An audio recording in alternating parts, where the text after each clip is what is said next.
Vers 9-10 mois à peu près, je me suis rendu compte qu'il jouait pas. Il jouait à rien. Il était tout petit, hein, il était dans son parc, mais il savait pas jouer. Et en général, un bébé, ça tape sur quelque chose, ça fait quelque chose, quoi. Lui, il faisait rien. Il me disait là-haut, très très là-haut, tout au bout, il y a l'autisme, mais vous en faites pas, il n'est pas autiste. Donc en gros, on savait pas. Eh bien, quand on a eu le diagnostic par le neuropédiatre, il nous a proposé deux choses, c'est l'hôpital de jour et le mettre sous calmant. Il avait 2 ans et demi, quoi, à peine. L'été d'avant ce fameux diagnostic, ma mère m'avait dit, écoute, je me demande si c'est pas un peu d'autisme. Enfin, voilà. Si jamais c'est ça, tu pourras contacter cette assoce dont on m'a parlé. Enfin, tout ça, de toute façon, ça se fait de bouche à oreille, recherche sur Internet, etc. Enfin, c'est les parents qui se bougent. Ah, beau Jacques! Wouh! Coucou! Alors, la méthode, en fait, son grand principe, c'est le jeu.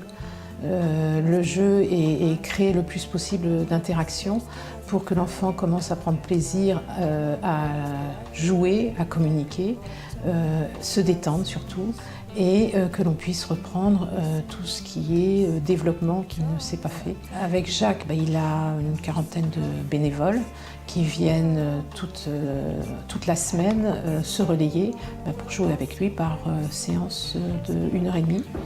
Alors, c'est une association que j'ai créée en 2006, quand mon petit-fils, qui était alors âgé de 4 ans, a pu rentrer à l'école après ces 4 années d'enfermement sur lui. Alors actuellement, on suit 2 enfants qui sont en cours de traitement, mais il y en a qui ont terminé avec nous. Alors les résultats, on est en train de faire commencer une étude d'archives pour les découvrir, ainsi qu'une étude scientifique qui démarre. L'étude d'archives nous confirmera les résultats.